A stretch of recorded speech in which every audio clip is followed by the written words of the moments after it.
ശരിക്കും പറഞ്ഞാല് എനിക്ക് ഇത്രയും മീൻസ് ആളുകളുടെ ആ റെസ്പോൺസ് കണ്ടപ്പോഴേ എനിക്ക് തന്നെ ഒരു സ്വയം അഭിമാനം തോന്നി. കാരണം എന്താണെന്ന് വെച്ചാൽ നമ്മൾ ആക്ച്വലി ഷൂട്ടിങ്ങിന്റെ സമയത്ത് വിചാരിച്ചിരുന്നില്ല ഇത് ഇത്രയും നല്ല ബ്യൂട്ടിഫുൾ ആയിട്ടുള്ള ഒരു സിനിമയാകുമെന്നും ഒരു നല്ലൊരു മെസ്സേജ് സൊസൈറ്റിക്ക് കൊടുക്കാൻ പറ്റുമെന്നും നമ്മൾ വിചാരിച്ചിരുന്നില്ല.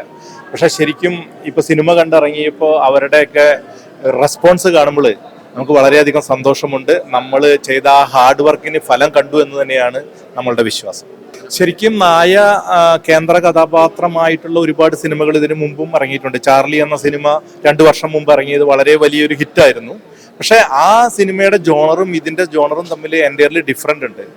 എനിക്ക് തോന്നുന്നു ഈ സിനിമയിൽ അഭിനയിച്ച കുവി എന്ന് പറയുന്ന നായ യാതൊരുവിധ അത്ര വലിയ ട്രെയിനിങ് ഒന്നും ഇല്ലാത്ത ഒരു നാടൻ നായയാണ്.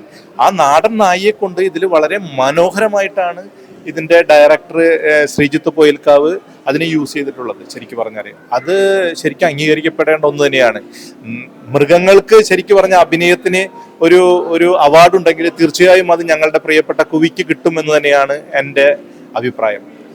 Thank you very much.